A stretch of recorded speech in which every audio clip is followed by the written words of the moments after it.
In this video, I want to show you some of the aviation fails that happened before we learned to fly, and actually some after we learned to fly. But I want to do that in context. Yes, they were quite funny, but these people also played a crucial role in our understanding of flight. We owe these magnificent men in their flying machines our respect.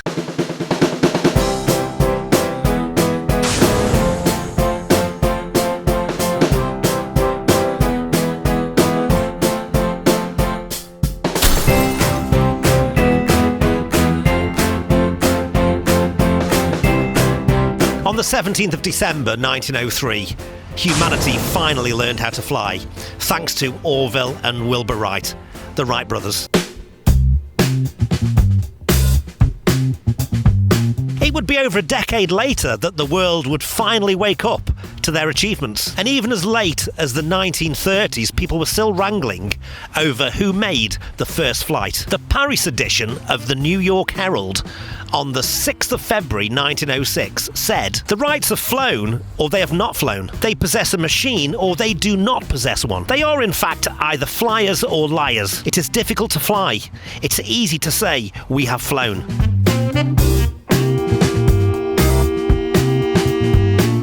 This is 3 years after the first flight. History is a very messy business when it comes to humanity's first flight. So many others almost got there, but no one solved the main problems of flight. How do you take off and land? How do you achieve and maintain lift to allow heavier than air flight? How do you power and propel an aircraft?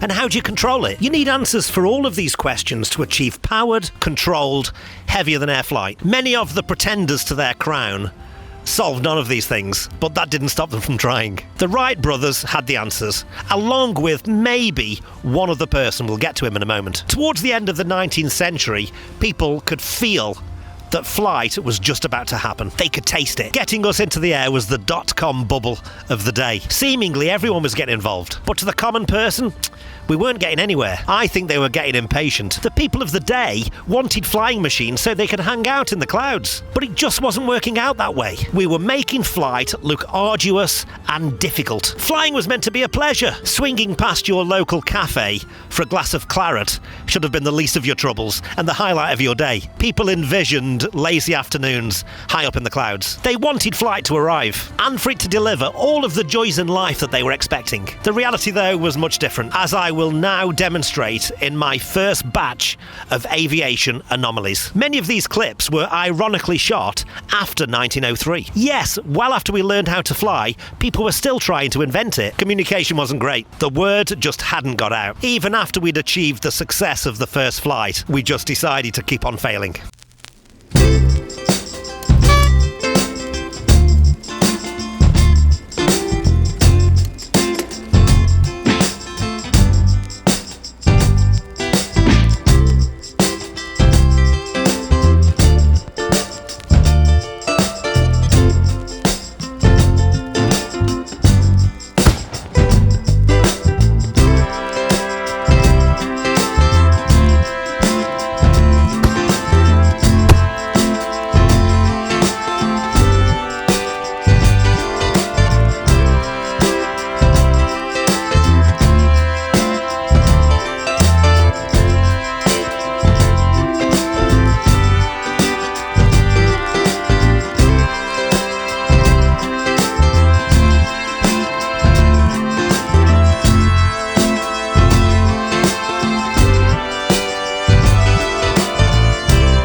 brothers solved many of the problems of flight. They mastered aerodynamics with kites, and it was these kites that would evolve into the Wright Flyer. They developed a wing warping technique which allowed them to control the aircraft. They built the engine that would power the propellers. They designed the propellers and made them. And they even built a wind tunnel to test the efficiency of the propellers scientifically. They were incredible.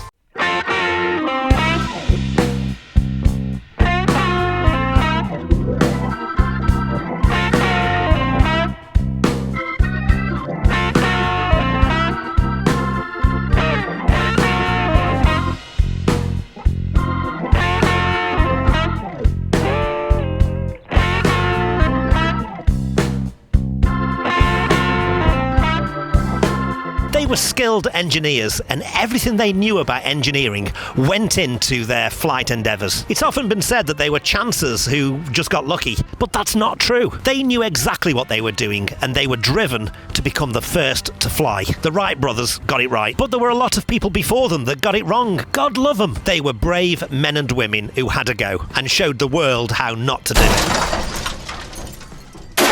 Ask any inventor. They'll tell you that knowing what doesn't work is crucial, because that can put you on an inexorable path to success. When trying to invent the light bulb, Thomas Edison was famously asked, why didn't he give up after 10,000 failures? He said they weren't failures. He'd just found 10,000 ways it didn't work. And that leads me nicely onto my next batch. More ways that flight just doesn't work. Please allow me just 15 seconds to plug this channel. Very Nearly Interesting is a brand new channel, and I need all the help I can get. Please hit that like button if you've enjoyed this video. That's how YouTube knows you like it, and they'll show it to more people. And please consider subscribing. That way, we might see you again.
Frustrating for early flight pioneers. They were trying to achieve controlled, powered, heavier-than-air flight, whilst all the while knowing that controlled, powered and heavier-than-air flight was possible. They could see the birds. They were achieving controlled, powered and heavier-than-air flight, so why couldn't we? It was like the birds were taunting them. They were trying to invent something that nature had already worked out over 200 million years ago. History says that we first flew on December the 17th, 1903. But some people are now calling that date into question. A lot of that confusion relates to news gathering at that time in our history. For example, the Europeans couldn't accept that controlled, powered, heavier-than-air flight had been achieved until 6 or 7 years later, when the Wright brothers travelled to France to demonstrate their machine. Shortly after that, the US Army bought some of the Wright brothers' planes, and that's probably the point where humanity finally realised, yes, we could fly. I've always been true to my beliefs that Orville and Wilbur Wright were the first to fly, but some detective work in the 1930s, which is currently being reappraised appraised seems to be suggesting that we now have a new contender as the first in flight, and that's a German aviator by the name of Gustav Whitehead, who emigrated from Germany to the United States in 1895. There's now credible and tantalising pieces of evidence that suggests that he made the first flight in 1901 or possibly even 1899 when he crashed his aircraft into a building in Pittsburgh. Pitting the Wright Brothers against Gustav Whitehead sounds to me like a great video for another occasion. What we can say with absolute certainty is that between 1899 and 1903, humanity finally left the surly bonds of Earth and achieved one of mankind's greatest achievements: flight. It's up there with the written word and the printing press. We can point to 2 or maybe 3 people who finally got us into the air, but they were standing on the shoulders of giants. As with everything, it was breakthroughs made by others which enabled a few to cross the line. Most of humanity's greatest achievements weren't solo efforts, they were team efforts. The failures were a team effort too, which brings me to my very last batch of aeronautical catastrophes.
If you've enjoyed this video, please click the like button. That way more people will see it. And please consider subscribing. That way I might see you again.